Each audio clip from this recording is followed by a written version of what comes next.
je m'appelle Olivier Prenel et je suis représentant en France d'étudier au Japon.fr géré par l'entreprise japonaise Motivate Japan. Qu'est-ce que vous proposez dans votre entreprise? En fait, on propose d'envoyer des jeunes de 14 à 70 ans concrètement au Japon dans l'objectif de les faire devenir bilingues. L'objectif est de les faire obtenir le JLPT niveau 2 en un an et de les faire travailler au Japon en leur proposant plusieurs solutions. Comment se passe la scolarité? Vous faites travailler dans une entreprise en particulier?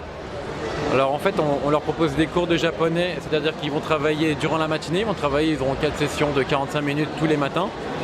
Et pour faciliter l'accès justement à ces cours, pour résoudre le problème de prix qui est souvent le frein qu'on rencontre lorsqu'on parle d'un voyage au Japon, on propose à 100% de nos élèves dès leur arrivée un travail. Alors forcément quand on vient d'arriver on ne sait pas parler japonais, ça n'a pas forcément un travail super valorisant, ça peut être préparateur de bento, quelque chose comme ça.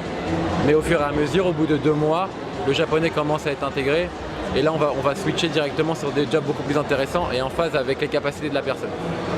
Et l'objectif concrètement, c'est d'apprendre le japonais après le matin, tout en pratiquant le japonais du coup en entreprise l'après-midi. Ça permet d'améliorer le japonais tout en étant financièrement indépendant. Il y a quand même du temps pour passer du loisir, il y a des vacances de prévues? Oui, tout à fait. C'est-à-dire qu'en visa étudiant, par exemple, on peut travailler 28 heures par semaine maximum. Si la personne n'a envie de travailler que 10 heures, on peut lui proposer. C'est vraiment flexible. On me dit je veux travailler 15 heures ou je travaille 20 heures, je me rends compte que c'est trop, je veux travailler 10 heures, il n'y a pas de problème. On est très flexible par rapport à ça. Et voilà, qu'il y a même un problème après au niveau de l'entreprise, qu'on a envie de changer, etc. On sera toujours là pour le faire changer le plus rapidement possible. On a des partenariats accompagnés avec une grosse entreprise qui gère, c'est un gros pôle DRH au Japon et qui nous permet justement d'avoir cette flexibilité-là. C'est-à-dire qu'il y a des milliers d'offres d'emploi et suivant les personnalités, on peut switcher. Y a-t-il un niveau d'études minimum à avoir? Non, parce qu'on fait partir vraiment à partir de 14 ans. C'est-à-dire qu'on a même des écoles qui peuvent accepter avec des familles d'accueil des élèves dès 14 ans. Il n'y a pas de niveau d'études. L'intérêt du niveau d'études concrètement sera intéressant qu'au moment où la personne voudra travailler au Japon à plein temps. C'est ça son objectif final. Mais pas dans l'apprentissage du japonais. Si on n'est pas sûr de vouloir faire un long séjour de 1 an et plus, y a-t-il d'autres offres qui s'adressent à nous? Alors on a 2 possibilités, soit directement d'y aller en tourisme dans le cadre d'un voyage et de tester l'école pour 1 semaine, 2 semaines, ça peut se faire très rapidement. Ou on fait aussi des summer camps, c'est des camps d'été où pendant 3-4 semaines on propose un condensé du Japon. On va faire des cours le matin pour voir si vous êtes apte et compagnie, si c'est compatible avec vos besoins et avec votre envie d'étudier le japonais. Et l'après-midi, vous allez visiter Osaka, Kyoto, Universal Studios Japan, un ensemble d'activités traditionnelles et fun pour vraiment faire découvrir vraiment la totalité du Japon en peu de temps en fait, en 3 semaines, 4 semaines suivant la session désirée. Et ça se passe durant l'été, juillet et août, pour permettre à tout le monde d'y aller pendant les vacances scolaires. Vous proposez une offre pour l'été prochain? Oui, on a mis en place en fait un summer camp. C'est un camp d'été, il faut voir ça un peu comme une colonie mais version fun et version Japon.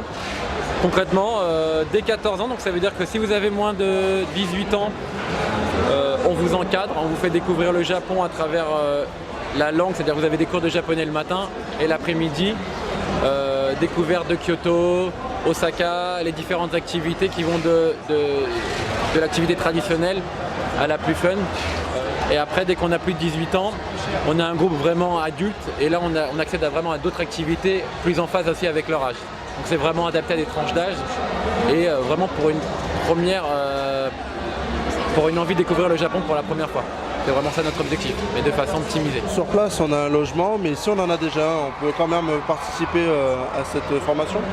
Tout à fait, c'est-à-dire que vous pouvez, si vous avez un logement, utiliser votre logement. On est vraiment ouvert. Nous, notre objectif concrètement, c'est de faire découvrir les études au Japon et le Japon en lui-même. C'est-à-dire c'est une expérience du Japon. Après, c'est tout ce qu'il y a autour du programme, vous pouvez vous-même le gérer.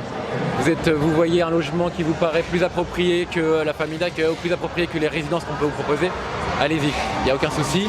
On est ouvert à à ça. On est vraiment flexible à ce niveau-là, quoi. Si on est intéressé, comment peut-on vous retrouver? Alors vous pouvez nous retrouver directement sur étudieraujapon.fr. Il y a l'ensemble des informations sur les 31 écoles qu'on a au Japon, que vous avez 14 ans, 80 ans, il n'y a pas d'âge limite concrètement. Si vous avez des questions, n'hésitez pas à nous contacter, notre équipe est là et on sera ravis de répondre à tous vos besoins. Voilà. Merci. Merci à vous.